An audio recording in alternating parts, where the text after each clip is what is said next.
তো আজকে ছিল সানডে, তো আমি মাম্মাম আর ওর পাপা তিনজনে কিন্তু একটু ঘুরতে বেরোলাম। তো দেখো মাম্মাম কিন্তু বাইকে বসে বেশ খুশি, ওর পাপাকে কিন্তু দেখো এখানে বসে বসে মারছিল, ও কিন্তু বেশ খুশি হয়েছিল বাইকে বসে। তারপরে দেখো আমরা তিনজনে মিলে বাইকে করে চলে গেলাম ঘুরতে, আর মাম্মাম কিন্তু বাইকে বসেও কিন্তু বেশ হাল্লা চিল্লা করছিল।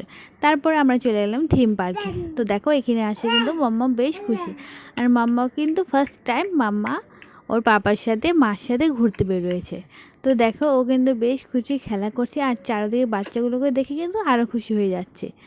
তো দেখো ওর পাপার সাথেও খেলা করছে, ও ভীষণই হ্যাপি আজকে। আর মাম্মাও কিন্তু ঘোরাঘুরি করতে বেশ ভালোবাসে। তো দেখতেই পাচ্ছ ও কিন্তু দেখো কী সুন্দর হ্যাপি খেলাধুলা করছে। তো মাম্মাকে এইভাবে দেখতে কিন্তু বেশ ভালো লাগে বলো। আর দেখো ওর পাপার সাথে কিন্তু বেশ হাসাহাসি করছে। মাম্মাম কিন্তু এখানে বেশ খুশি ছিল, বাট একা একা ও কোনোখানেই বসবে না, বসলেই কান্না করে দিচ্ছিল। ভাবছিলাম ওকে একা একা এখানে বসে একটু ফটোশ্যুট করব, বাট না, ও একা একা কিছুতেই বসবে না, ও মার সাথে বসবে, না হলে ওর পাপার সাথে বসবে।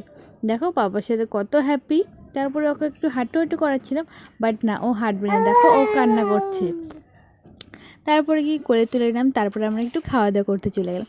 তো এখানে সামনে একটা এগরোলের দোকান ছিল, আমরা ওখানেই চলে গেলাম এগরোল খেতে। আর আমরা কিন্তু একটু শপিং মলেও গিয়েছিলাম, তো ক্লিপটা নিতে ভুলে গেছি। আর মাম্মাম দেখো এগরোলটা দেখে কত বড় হাঁ করছে, ও এগরোল খাবে, বাট ও তো কিছুই এগুলো খেতে পারে না, বাট দেখে কিন্তু বেশ খুশি হয়ে যায়, ও এগুলো খেতে চায়। তারপরে কি আমি আর ওর পাপা দুজনে মিলে এগরোলটা শেষ করলাম, তারপরে কিন্তু তাড়াতাড়ি করে বাড়ি চলে আসলাম।